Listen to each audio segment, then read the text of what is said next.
अस्सलाम वालेकुम। उम्मीद है सब खैरियत से होंगे, सबके दिन अच्छे गुजर रहे होंगे। आज बात करते हैं वसीयत पे, विल पे, फेसबुक की वसीयत पे और जो लोग बाहर रहते हैं ख़ास तौर पे रियल लाइफ की आम ज़िंदगी की वसीयत के बारे में। तो आपको पता ही होगा, कुछ अरसा हुआ है फेसबुक पे ये ऑप्शन आया है कि खुदा न ख्वास्ता अगर आपकी डेथ हो जाती है तो दूसरा कौन सा बंदा है जिसको आपने वो लेगेसी अकाउंट में डाला हुआ है, उसका नाम डाला हुआ है, तो वो बंदा फिर आपके अकाउंट का चार्ज ले सकता है।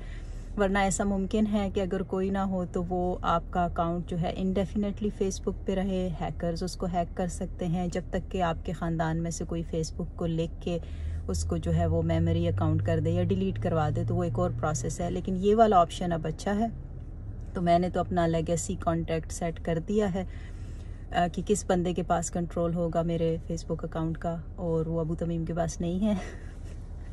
So I didn't set you the legacy contact on my Facebook. Who did I? If I die, who can take my account? You want me to take it? No, I didn't put your name. I put someone else. Can Who? you guess who? Who? Who will have the authority to take my Your account? sister? Yes. तो मेरी छोटी बहन के पास होगा, वो ले सकती है अकाउंट। और मैं कितने सालों से अबू तमीम को कह रही थी वसीयत का कि हम यहाँ रहते हैं, मुझे बच्चों की बहुत ज़्यादा फ़िक्र रहती है।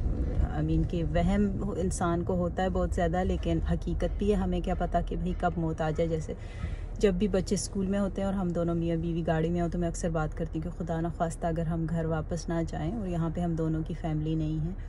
तो मैं इनको कहती रही वसीयत का और ये मुझे वापस कहते रहे। तो फिर अपनी रिसर्च के दौरान तकरीबन 2-3 साल पहले जब मैं डाटा कलेक्ट कर रही थी, तो एक वकील से मेरी मुलाकात हुई। उनका मैं इंटरव्यू कर रही थी। तो फिर मैंने उनका कि वो जहाँ काम करती हैं वहाँ पे है। तो फिर मैंने उनसे कांटेक्ट लिया और फिर I am talking about the will we did. और फिर हम जाके हमने वसीयत करवाई। और उसमें बहुत डिटेल्ड होती है आपके बच्चों के गार्डियन कि खुदा न ख्वास्ता इमरजेंसी की सूरत में जो है तो बच्चे किसके पास जाएंगे एज अ गार्डियन, और बाकी चीज़ें भी वो आपसे पूछते हैं कि अगर एक बंदा एक्सीडेंट में हो तो हमने एक दूसरे को लिख के दे दिया भाई कि अगर मैं एक्सीडेंट में हूँ तो उनके पास उसको एडवांस डायरेक्टिव कहते हैं। तो अबू तमीम के पास पूरा इख्तियार होगा कि वो जी ट्रीटमेंट से रिफ्यूज़ कर दें, कुछ भी करते हैं, कहीं जाने दें, जो वही इसको मरने दो। ख़ासतौर पर अगर आप वेंटिलेटर पर हैं या और कुछ ऐसी आपकी कंडीशन इतनी सख्त है कि आपको सिर्फ दवाइयों और मशीनों ने ज़िंदा रखा हुआ है, तो किसके पास इख्तियार है। अगर वसीयत लिखी हुई ना हो तो फिर ऑस्ट्रेलिया में जज जो है वो डिसाइड करेगा, एक लंबा प्रोसेस होगा।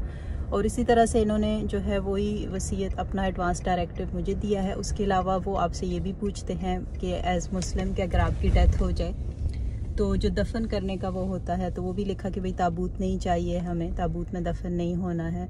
और कब्र के ऊपर वो जो टैटूज़ या फूल बूटे शायरी ये चीज़ें लिखनी है वो भी नहीं चाहिए। कब्र के ऊपर तस्वीर भी नहीं लगानी है, वो सारी बातें। एक और चीज़ भी मैंने लिखवाई थी वसीयत में, वो ये कि जहाँ पे भी डेथ होगी तो मेरी मैयत को इधर उधर भेजने की ज़रूरत नहीं है। तो अगर आज ऑस्ट्रेलिया में है तो बस जी 2-3 घंटे में दफन करो। तो ये सारी चीज़ें आपको करनी पड़ती हैं। वो ज़्यादा पैसे उस पर नहीं लगते। दोनों हस्बैंड वाइफ की वसीयत पे वॉज इट $1000, 1000, $1200-1500 में हो जाती है और पूरी ज़िंदगी के लिए आप उसको अपडेट भी कर सकते हैं। और आप कहीं भी जाएं, कहीं सफ़र भी करें, तो ये यहीं पे यही वाली एज ऑस्ट्रेलियन सिटीज़न या PR पे हैं तो यही वाली वसीयत इन इफ़ेक्ट होगी। और कुछ अलहदा थोड़ी सी फ़ीस आपसे लेते हैं कहीं और भेजने के लिए भी, किसी डिपार्टमेंट में पता नहीं क्या। तो वो सारा प्रोसेस हमने किया था।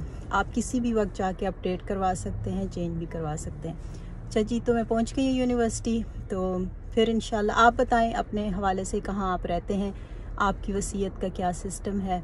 और फेसबुक का अगर आपको पता करना है कि कैसे करना है तो उस पर मैं एक रील बना दूंगी कि कहाँ पे वो ऑप्शन है, तो आप अपना लेगेसी पर्सन सेट कर सकते हैं। दुआ में याद रखिएगा। अल्लाह हाफिज़।